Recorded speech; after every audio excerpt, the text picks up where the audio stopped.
Hey everybody, Pete Bauer here, and I wanted to tell you one more thing that I did during my 40 days not on social media. I watched the creation, the implementation, and the collapse of a football league called the Alliance of American Football.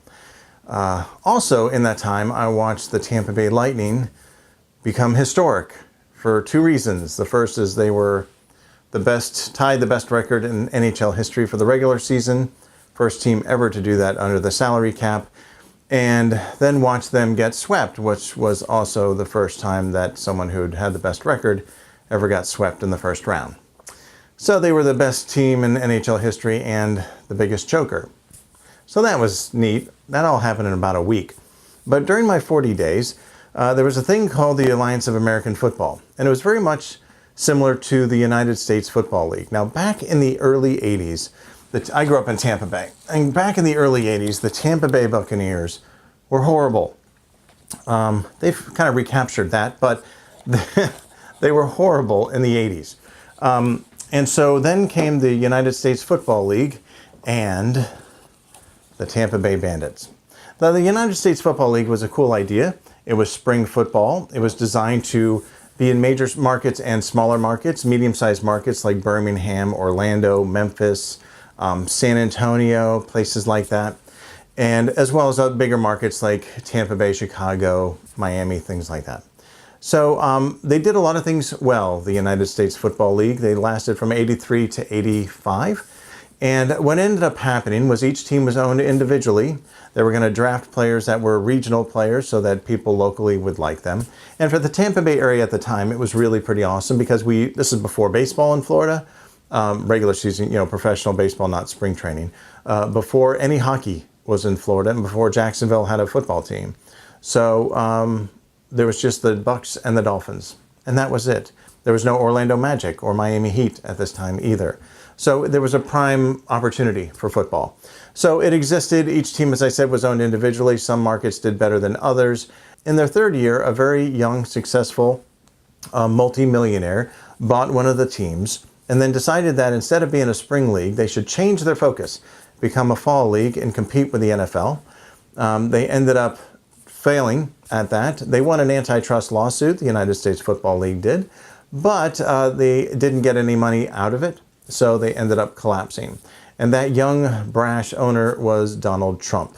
So flash forward about 30 years, and the Alliance of American Football seemed to have learned all of their lessons that previous spring leagues like the USFL had failed at.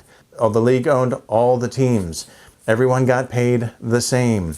Everyone got 3-year contracts. The players is really smart. It didn't matter what position you were, you got paid the same, but you could also earn college tuition for those people who didn't make it. Unlike the USFL, this was designed to be a minor league feeder system for the NFL.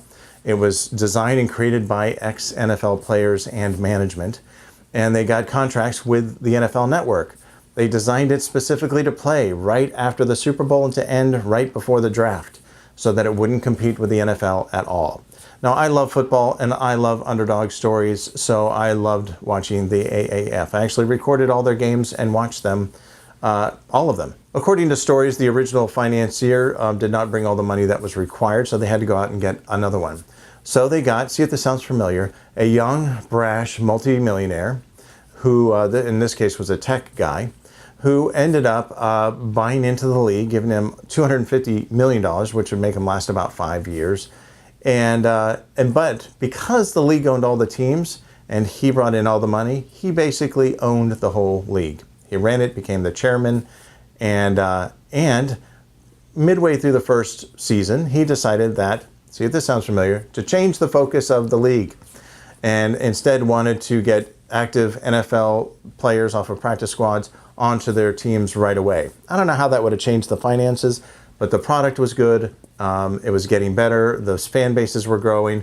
They had teams exactly like the USFL in Orlando, in Memphis, in Birmingham, in San Antonio, exactly like that, plus some other places. What was funny is that the original coach of the Tampa Bay Bandits was Steve Spurrier, and that was his first head coaching job, did a great job. The first coach for the Orlando Apollos of the Alliance of American Football is, you guessed it, Steve Spurrier. They were on their way to winning a championship probably when the league suddenly folded because this new owner, this brash new owner, decided that he didn't want to invest any more money and shut down the league, and no one could do anything about it. So what was interesting to me about this when it comes to business is that there are people who have vision and people that have money. So the people with vision need to get people with money who can connect with their vision. In both of these examples, both of these sports leagues had original owners with the original visions and the original hopes. But when the finances changed, they brought in someone, some new money, some sexy money from outside. But those people had no connection to the vision. They were just in it for the money. Donald Trump wanted to compete with the NFL with the hopes of then joining the NFL and becoming an NFL owner and making a lot of money. This other owner, I don't remember his name, this guy who the Alliance brought in, he was losing money and he didn't want to lose any money anymore. It takes a lot of money to start a business, and I've always been of the opinion that if you're going to start a business, you need to have like 3 to 5 years worth of money, honestly, to kick something off, because it's going to take that long to develop, to find your customers and to work out all the kinks. That's why I liked the Alliance. I liked everything that they did, everything they approached. It seemed to be the right idea. All their rules I really liked a lot and made the game a lot faster and a lot more fun.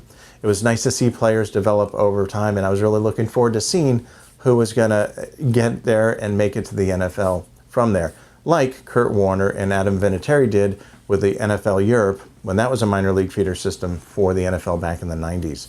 So the NFL needs something like this. It obviously isn't the Alliance, which is too bad because I think it was the perfectly set up league that failed because they couldn't find money people to agree with them and want to take the losses up front for potential future money making later.